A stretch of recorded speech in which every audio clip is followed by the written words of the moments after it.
স্বৈরাচার হাসিনা সরকারের একনায়কতন্ত্র প্রতিষ্ঠার অন্যতম অস্ত্র ছিল গণনজরদারি ও ফোনে আড়ি পাতা।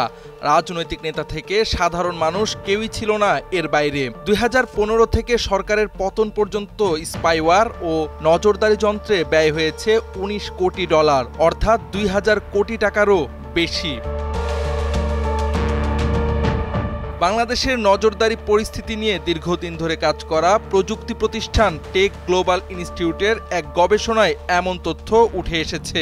এতে বলা হয়েছে, নজরদারি কেবল কল রেকর্ডেই সীমাবদ্ধ ছিল না, বরং যে কোনো ডিভাইসের সম্পূর্ণ নিয়ন্ত্রণ নেওয়ার কাঠামোও গড়ে তোলা হয়েছিল। 2018 ও 2024 সালের নির্বাচনের আগে আড়ি পাতার যন্ত্রপাতি কেনা আরও বাড়ানো হয়, যা পুরোপুরি ভিন্ন মত দমনে ব্যবহৃত হয়েছে। সরকার পতনের পরও ফাঁস হয় কিছু আলাপচারিতা, যার পেছনে রাষ্ট্রীয় প্রতিষ্ঠানের সংশ্লিষ্টতার গুঞ্জন রয়েছে। কারণ নজরদারি যন্ত্রপাতি ও প্রতিষ্ঠান এখনও বহাল তবিয়তে আছে। ফলে প্রশ্ন উঠেছে, এখনও কি ফোনে আড়ি পাচ্ছে সরকার? নজরদারি ও আড়ি পাতার অভিযোগ সবচেয়ে বেশি এনটিএমসির বিরুদ্ধে। 2008 সালে গঠিত এনএমসি 2013 সালে এনটিএমসিতে রূপ নেয় এবং 2014 সাল থেকে প্রতিষ্ঠানটি স্বরাষ্ট্র মন্ত্রণালয়ের অধীনে কাজ করছে। 2016 থেকে 2025 সময়ে সংস্থাটি নজরদারিতে খরচ করেছে প্রায় $631 কোটি।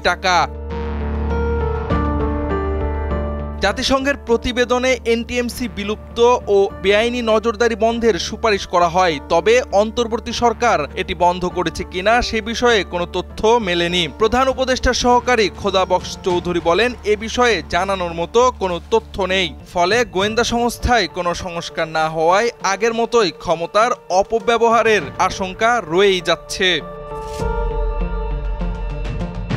সংবিধানের 43 নম্বর অনুচ্ছেদে গোপনীয়তা মৌলিক অধিকার হলেও টেক গ্লোবাল ইনস্টিটিউট জানায়, বাংলাদেশে নজরদারির বৈধতা রয়েছে অন্তত 22টি আইনে। ফলে আইন শৃঙ্খলা বাহিনী প্রক্রিয়া না মেনে এসব তথ্য পাচ্ছে অনায়াসে।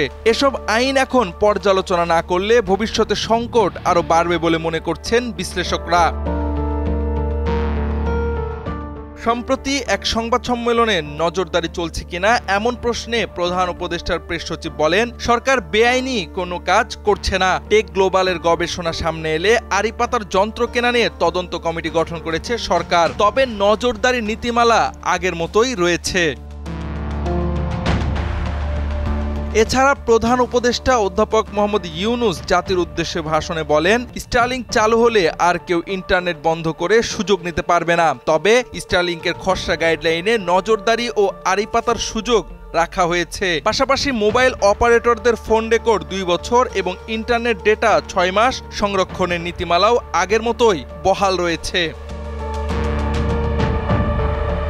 সব মিলিয়ে বলা যায়, রক্তক্ষয়ী অভ্যুত্থানের পর এক বিশাল পালাবদল ঘটলেও পরিবর্তন হয়নি হাসিনা সরকারে রেখে যাওয়া অনেক নীতি বিবর্জিত আইনের, যা সে সময়ও নাগরিক অধিকারকে ক্ষুণ্ণ করেছে, এখনো করছে। বিশ্লেষকরা বলছেন, পরিবর্তন না ঘটলে ভবিষ্যতে এটা বুমেরাং হতে পারে। জাওয়াদ আহমদ, সময়ের আলো।